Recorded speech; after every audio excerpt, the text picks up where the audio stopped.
بسم اللہ الرحمن الرحیم۔ السلام علیکم۔ زکوٰۃ سیریز کے 5ویں پروگرام کے ساتھ آج ہم آپ کے ساتھ حاضر ہیں، اور آج کا پروگرام ہمارا پرائیویٹ لمیٹڈ کمپنیز اور پبلک لمیٹڈ کمپنیز کے حوالے سے ہے۔ آج ہمیں جوائن کیا ہے مفتی بلال احمد قاضی صاحب نے، جو ایک نامور شریعہ اسکالر ہیں اور زکوٰۃ کے مسائل پہ عبور رکھتے ہیں۔ بلال صاحب، آپ کو خوش آمدید کہتا ہوں میں۔ السلام علیکم۔ وعلیکم السلام ورحمۃ اللہ وبرکاتہ۔ سب سے پہلے یہ بتائیں کہ کمپنیز کے اوپر زکوٰۃ ہے بھی یا نہیں، یا ان کے شیئر ہولڈرز پہ زکوٰۃ ہے؟ دیکھیں، زکوٰۃ تو ایک فریضہ ہے جو مکلف شخص کے اوپر لازم ہوتا ہے، اور جس کو آخرت میں جزا بھی ملے، آخرت میں سزا ملے۔ اور کمپنی ایک شخص قانونی ہے، وہ مکلف نہیں ہے، اس کے اوپر زکوٰۃ نہیں ہے، بلکہ زکوٰۃ اس کے شیئر ہولڈرز کے اوپر لازم ہے۔ ہر شیئر ہولڈر کے ذمہ لازم ہے کہ اس کا جتنا ملکیتی تناسب، یعنی جتنی پروپورشنیٹ اونرشپ اس کی کمپنی کے اندر موجود ہے، اس کی وہ زکوٰۃ ادا کرے، جتنے اس میں قابل زکوٰۃ اثاثے ہوں اس کے مطابق۔ اچھا، ہم شروع کرتے ہیں۔ جیسے پرائیویٹ لمیٹڈ کمپنیز بنائی جاتی ہیں، بہت سارے لوگ اپنی فیملی کے لیے بنا لیتے ہیں کہ اس میں یعنی باپ بیٹا ہے، میاں بیوی ہیں، اس طرح کے لوگ کمپنیاں بناتے ہیں، اور ایک طرح سے وہ گھر کی کمپنی ہوتی ہے، یا کبھی کبھی اس کا تھوڑا فارمل سیٹ اپ بھی ہوتا ہے۔ تو پرائیویٹ لمیٹڈ کمپنیز تو ایک طرح سے فرد کی ہی ملکیت سمجھی جاتی ہیں؟ جی بالکل، پرائیویٹ لمیٹڈ کمپنی فرد کی ملکیت ہے، اور اس میں اگر انتظامی طور پر کسی کا نام کمپنی کے کاغذات میں لکھ دیا گیا ہے انتظامی طور پر، تو اس سے ملکیت قانوناً تو آ جاتی ہے، لیکن شرعاً مالک وہ ہوتا ہے جس نے پیسے لگائے ہیں، جس کا سرمایہ ہے وہ مالک ہے، اور اس کے اوپر زکوٰۃ لازم ہے۔ البتہ انتظامی طور پر کبھی کبھی کسی کے نام کر دیا جاتا ہے، تو اس میں ملکیت لانے کا طریقہ، شرعاً ملکیت اس وقت متحقق ہوتی ہے جب اس کو باقاعدہ مالک اور قابض بنا دیا جائے جس کے نام ہے، اور وہ مکمل تصرف کرنے کا حق رکھتا ہو، ڈسپوزیشنز میں ہو اس کی، وہ جو چاہے کر سکے۔ اگر ایسا کنٹرول اس کے پاس نہیں ہے تو صرف نام پہ ہونے سے ملکیت نہیں آتی۔ جس نے اصل میں کمپنی بنائی ہے، اس نے اگر اپنے 2 بیٹوں کا نام شامل کر دیا ہے، تو زکوٰۃ تو اس آدمی پہ، اس فرد پہ ہی ہے جو اصل مالک کہلائے گا، شرعی نقطہ پر۔ جس کا کیپٹل ہے وہ مالک ہے۔ اچھا، اب اس کمپنی پہ اگر ہم نے زکوٰۃ کیلکولیٹ کرنی ہے تو کیا کریں؟ کمپنی پر اگر پرائیویٹ لمیٹڈ کمپنی کی آپ بات کر رہے ہیں، اس کے اوپر زکوٰۃ کیلکولیٹ کرنے کا طریقہ وہی اصول ہے جو ہم ایپیسوڈ 1 سے ذکر کرتے آئے ہیں، اور اصول یہ ہے کہ 4 چیزوں کے اوپر زکوٰۃ لازم ہوتی ہے۔ ایک چیز ہے نقد رقم، دوسری مال تجارت جس کو اکاؤنٹنگ کے اعتبار سے انوینٹری کہتے ہیں، ریسیویبل بھی نقد رقم ہی کے اندر شامل ہے، اور تیسری چیز ہے سونا، چوتھی چیز ہے چاندی۔ تو سونا، چاندی، نقد رقم اور مال تجارت اگر کسی کمپنی کی بیلنس شیٹ پر جتنی بھی ہوگی، وہ قابل زکوٰۃ اثاثہ ہے۔ اس میں سے جتنی لائبلٹیز ہیں کمپنی کی، وہ لائبلٹی ڈیڈکٹیبل ہے، اور پھر اس کے بعد جو نیٹ ایسٹس بچیں گے اس کا 2.5% ادا کرنا لازم ہے۔ تو اس کا مطلب اگر میرے پاس ایک کمپنی ہے، میں اس کا مالک ہوں، میرے پاس 10 لاکھ روپے کیش موجود ہے، اسی طرح 20 لاکھ روپے میرے پاس تجارت کا سامان یعنی انوینٹری موجود ہے، پھر میرے پاس 20 لاکھ روپے کا ریسیویبل ہے، اور اسی طرح باقی آفس کا فرنیچر ہے، کمپیوٹر ہے، یا استعمال کے لیے گاڑی ہے اس کمپنی کی طرف سے، تو اب کیا کرنا ہوگا مجھے؟ اب جو آپ کے پاس نقد رقم ہے 10 لاکھ، وہ قابل زکوٰۃ ہے، ریسیویبل 20 لاکھ وہ قابل زکوٰۃ ہے، انوینٹری 20 لاکھ وہ قابل زکوٰۃ۔ یہ 50 لاکھ روپے اثاثے ہیں جو قابل زکوٰۃ ہیں۔ بقیہ جو جامد اثاثے ہیں وہ ناقابل زکوٰۃ اثاثے ہیں، کیونکہ ان کو بیچتے وقت خریدتے وقت بیچنے کی نیت نہیں ہے، استعمال کی نیت ہے، اس لیے وہ ناقابل زکوٰۃ اثاثے ہیں۔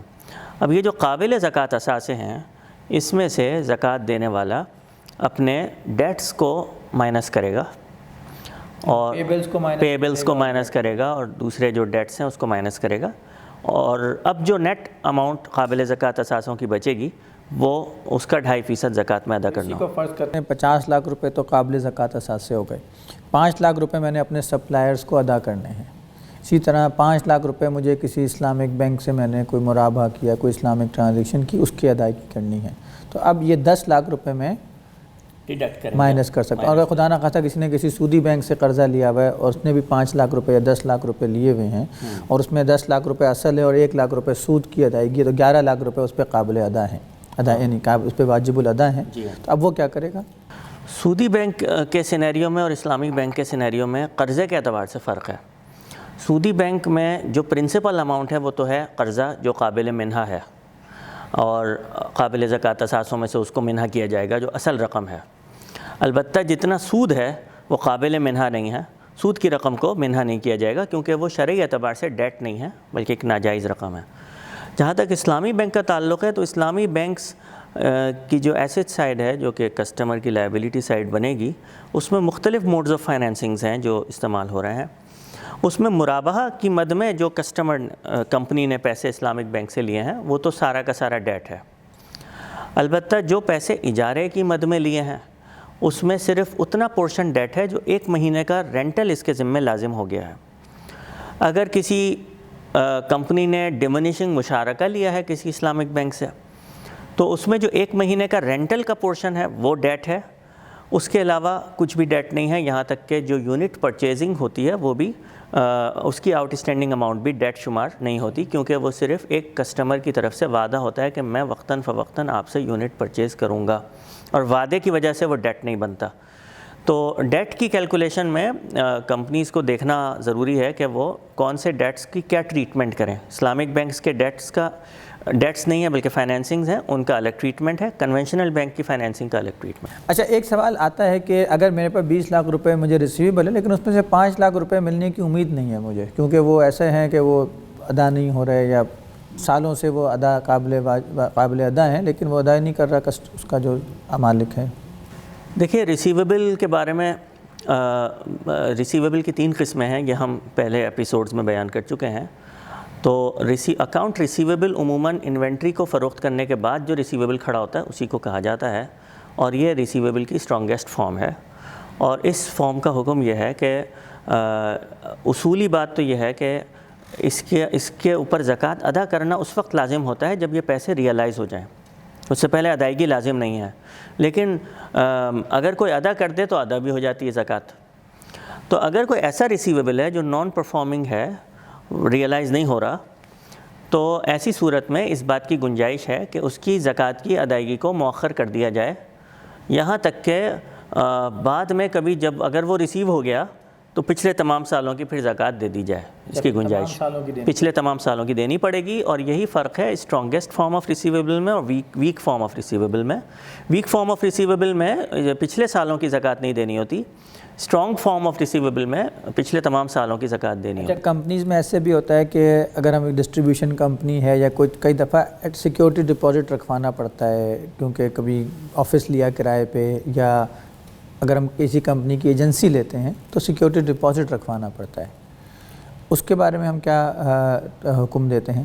سیکیورٹی ڈپازٹ کی مد میں جتنے پیسے ادا کیے جاتے ہیں وہ قرضہ ہے، اور قرضہ یعنی پیور لینڈنگ ہے، اور لینڈنگ بھی اسٹرانگیسٹ فارم آف ریسیویبل ہے۔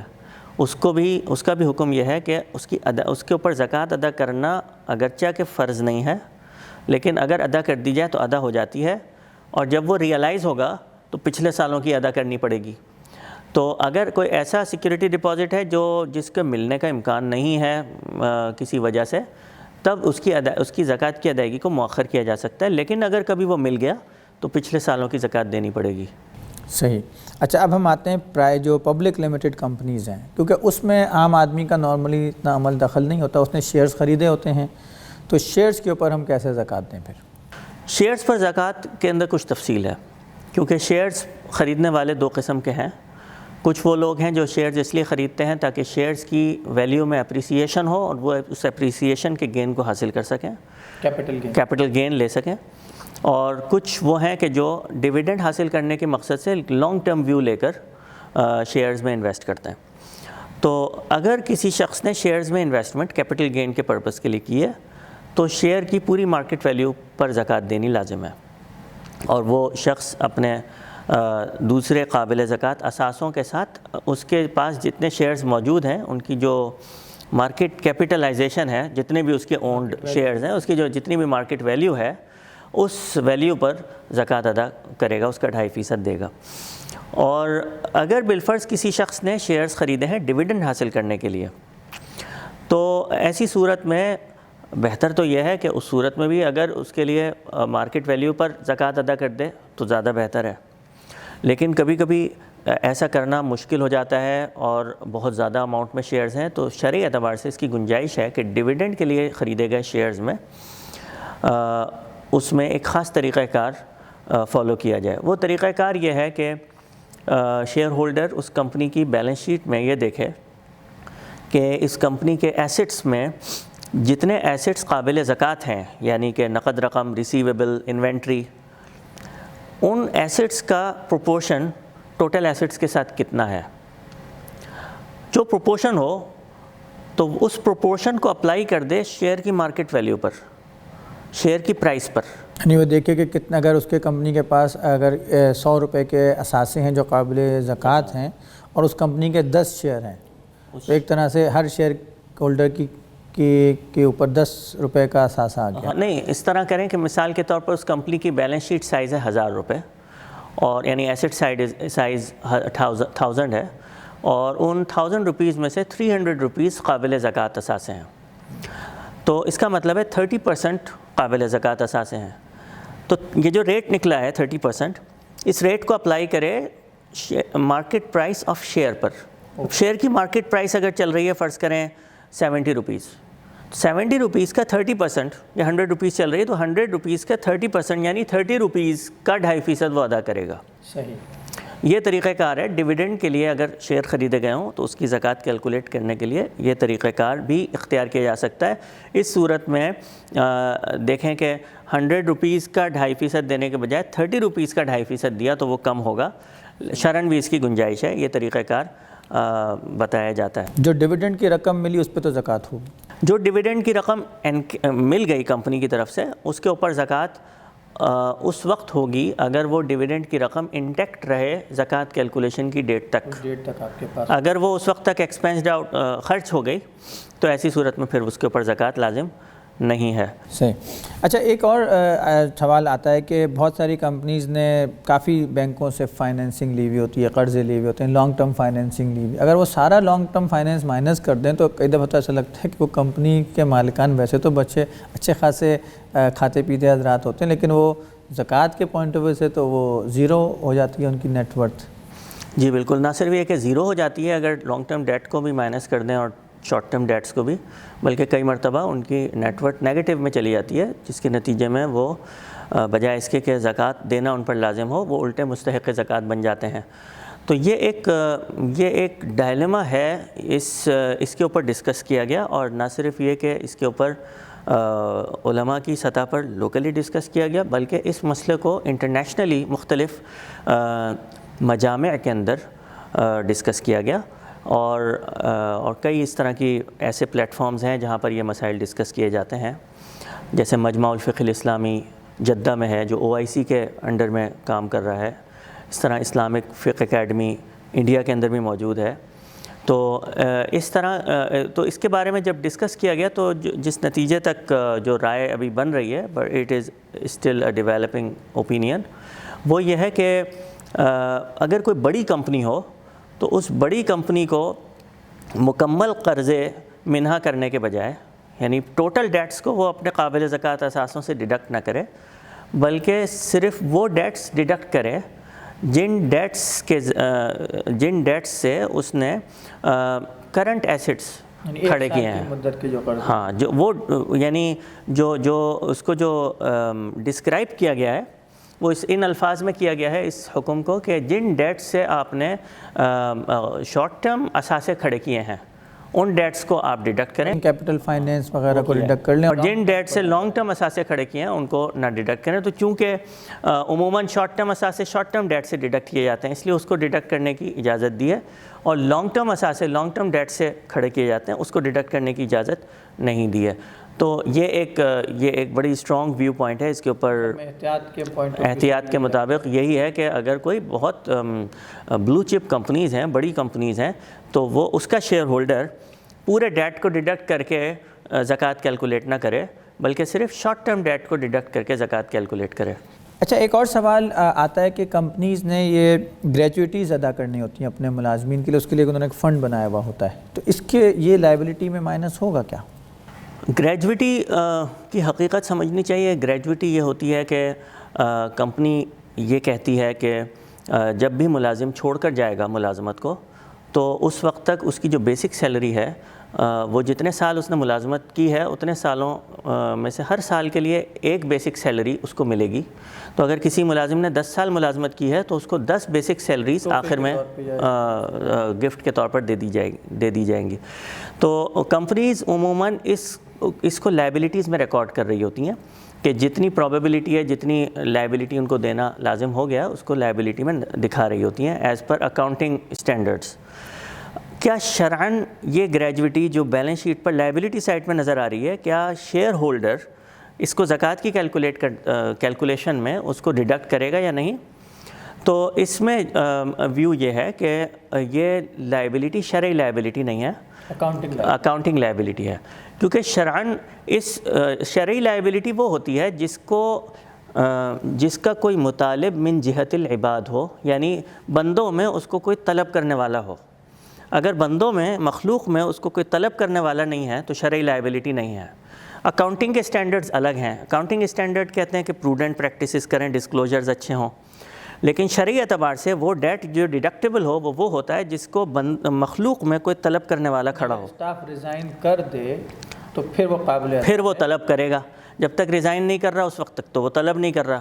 تو اس لیے شرعی اعتبار سے ڈیٹ کی ڈیفینیشن میں یہ لائبلٹی نہیں آ رہی, لہٰذا gratuity is not deductible in calculation of زکوٰۃ. اچھا, اسی طرح حکم آتا ہے کہ ٹیکس اگر واجب الادا ہے کمپنی پہ, یعنی حکومت کو ٹیکس دینا ہے, 10 لاکھ روپے واجب الادا ہیں اور زکوٰۃ کی ڈیٹ آ گئی, تو اس کے بارے میں کیا شرعی حکم یا نقطہ نظر آئے گا؟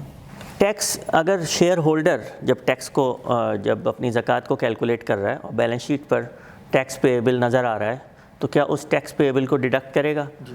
تو اگر کبھی تو کلوزنگ کے وقت تو کمپنیز عموماً اس طرح کرتی ہیں کہ ایڈوانس ٹیکس اور ٹیکس پیبل کو نیٹ آف کر کے اس کو ایکسپینس آؤٹ کر کے فائنل فگر دکھا رہی ہوتی ہیں. لیکن کچھ کمپنیز ایسی ہیں کہ یا کسی شیئر ہولڈر کی زکوٰۃ کی تاریخ پہلے آ گئی ہے تو کلوزنگ سے پہلے کمپنیز ایڈوانس ٹیکس بھی دکھا رہی ہوتی ہیں اور اس کی بیلنسنگ انٹری ٹیکس پیبل میں بھی دکھا رہی ہوتی ہیں. تو ایسی صورت میں وہ جو ٹیکس پیبل کی رقم آ رہی ہے وہ عموماً اس طرح کی بھی ہوتی ہے کہ جو ادا کی جا چکی ہے لیکن صرف بیلنسنگ فگر کے طور پر ٹیکس پیبل کے طور پر نظر آ رہی ہے. تو ایسا ٹیکس پیبل جو ادا کیا جا چکا ہے لیکن just to balance the balance sheet وہ نظر آ رہا ہے تو وہ ڈیڈکٹیبل نہیں ہے. اصولی بات یہ ہے کہ صرف اور صرف وہ ٹیکس ڈیڈکٹیبل ہے جو ٹیکس ابھی کمپنی کے ذمہ لازم ہے کہ وہ حکومت کو ادا کرے, لیکن ابھی اس نے ادا نہیں کیا. ادا کر دیا اگر تو وہ ڈیڈکٹیبل نہیں ہے, پھر وہ ختم ہو گیا. تو اس بات کو ملحوظ رکھنا چاہیے. یعنی اگر میں نے حکومت وقت کو آج 5 لاکھ روپے ٹیکس دینا ہے پچھلے سال کا اور ابھی میں نے آج ادا نہیں کیا, پہلی 5 جنوری یا 10 جنوری آ گئی, تو میں اس رقم کو منہا کر سکتا ہوں, یہ میری لائبلٹی ہے. کر سکتے ہیں. اور یہ بات ایک معروف ہے کہ کمپنیز کے ذمہ ٹیکس کی ادائیگی کبھی سہمائی بنیادوں پر بھی ہوتی ہے, کبھی ماہانہ بنیادوں پر بھی قانوناً ادائیگی لازم ہوتی ہے. اصولی بات یہ ہے کہ جس ٹیکس کو قانوناً حکومت کی طرف سے کمپنی پر ادا کرنا لازم ہو گیا ہے, خواہ وہ ماہانہ بنیاد پر ہو یا سالانہ ہو, وہ صرف ٹیکس ڈیڈکٹیبل ہے, اور جو ٹیکس ادا کیا جا چکا ہے وہ ڈیڈکٹیبل نہیں ہے. بہت شکریہ مفتی صاحب. آج کی ہماری جو سیشن تھا اس میں ہم نے پرائیویٹ لمیٹڈ کمپنیز اور پبلک لمیٹڈ کمپنیز کے حوالے سے جو عمومی طور پر مسائل ہیں زکوٰۃ کی ادائیگی میں ان کو ڈسکس کیا, اور اس پہ بڑی اچھی بات ہوئی آج, اور امید ہے کہ آپ کو یہ بات ہماری پسند آئے گی. آپ کا اس کے حوالے سے کوئی فیڈ بیک ہو, کوئی سوال ہو تو ہمیں ضرور بھیجیے گا. تو اسٹے ٹیون اینڈ السلام علیکم. السلام علیکم.